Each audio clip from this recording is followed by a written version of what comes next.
کہ شیرو نائلہ مامی سے مل کر اپنے کمرے میں سونے کے لیے آ جاتا ہے۔ تھوڑی دیر کے بعد مائرہ مامی اس کے کمرے میں آ جاتی ہے اور شیرو کو ڈاکٹر سے ہوئی ساری باتیں بتا دیتی ہے۔ شیرو تو پہلے ہی ساری بات جانتا ہے۔ شیرو مامی میں آپ کی کیا مدد کر سکتا ہوں؟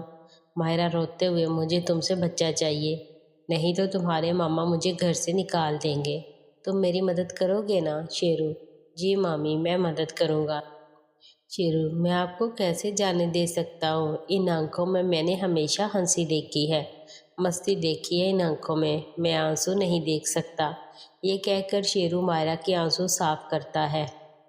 شیرو آپ کو میں اتنا پیار دوں گا کہ آپ ہر غم بھول جائیں گی۔ میں آپ کو کہیں نہیں جانے دوں گا، مگر ایک مشکل ہے۔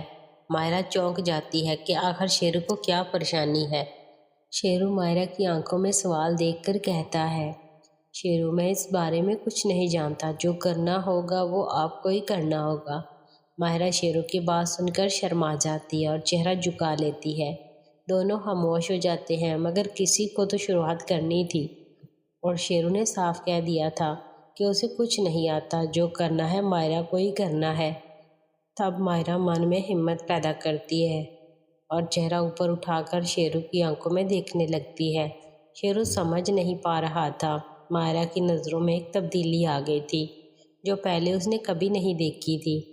پھر مائرہ آگے بڑھتی ہے اور شیرو کے سر کے پیچھے ہاتھ رکھ کر اس کے سر کو جھکاتی ہے اور اپنے لرزتے ہونٹوں کو شیرو کے ہونٹوں سے ملا دیتی ہے۔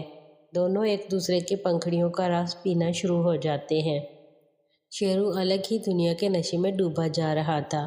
مائرہ کے نازک ملائم پنکھڑیوں کا احساس اسے دیوانہ کر رہا تھا۔ ایسا مزہ تو مہوش کے ساتھ بھی نہیں آیا تھا۔ دونوں ایک دوسرے میں مگن تھے۔ اس کے گلابی پنکھڑیوں کے رسپان کی کمانڈ مائرہ کے ہاتھوں میں تھی، مگر شیرو بھی برابر ساتھ دے رہا تھا۔ جیسے ہونہار شاگرد جلدی سے استاد کی ہر بات کو سمجھتا ہے، ویسے ہی شیرو بھی کر رہا تھا۔ تھوڑی دیر کے بعد مائرہ نے سانس لینے کے لیے چہرہ پیچھے کیا تو اس نے محسوس کیا کہ اس کے ہونٹ پوری طرح دونوں کے تھوک سے بھیگ گئے تھے۔ شیرو تو پورا مدہوش ہو چکا تھا۔ مائرہ کی نظریں شیرو کی نظروں سے پھر ملیں اور بنا ایک پل گنوائے دونوں کے لب پھر جڑ گئے۔ ماضی میں مائرہ کالج میں پڑھی لکھی تھی۔ اس نے شہر کی دنیا دیکھی تھی۔ انڈین فلموں کی طرح وہ بھی کھل کر رومانس کرنا چاہتی تھی، مگر اپنی عزت کی خاطر اس نے کوئی بوائے فرینڈ نہیں بنایا تھا اور بختیار سے وہ کبھی کھل کر رومانس نہیں کر سکی۔ پھر شیرو اٹھ کر بیڈ کے سرہانے پڑے گلاس سے پانی جلدی سے مائرہ کے چہرے پر ڈالتا ہے اور مائرہ کو ہوش آتا ہے۔ شیرو پھر کھڑکی کو پینٹ کرنے لگتا ہے۔ مائرہ پوری بے حال ہو گئی تھی۔ شیرو مائرہ کے اوپر ہی لیٹ گیا تھا اور دونوں اپنی سانسوں کو درست کر رہے تھے۔ مائرہ سے شیرو کے جسم کا وزن برداشت نہیں ہو رہا تھا۔ وہ شیرو کو دائیں طرف پلٹا دیتی ہے، شیرو کو باہوں میں کس لیتی ہے۔ رات کے 2:45 بج گئے تھے۔ تھکاوٹ کی وجہ سے دونوں کی آنکھ کب لگ گئی پتہ ہی نہیں چلا۔ دمدار طوفانی کھیل کھیلنے کے بعد مائرہ اور شیرو دونوں تھکاوٹ میں چور سوئے پڑے تھے۔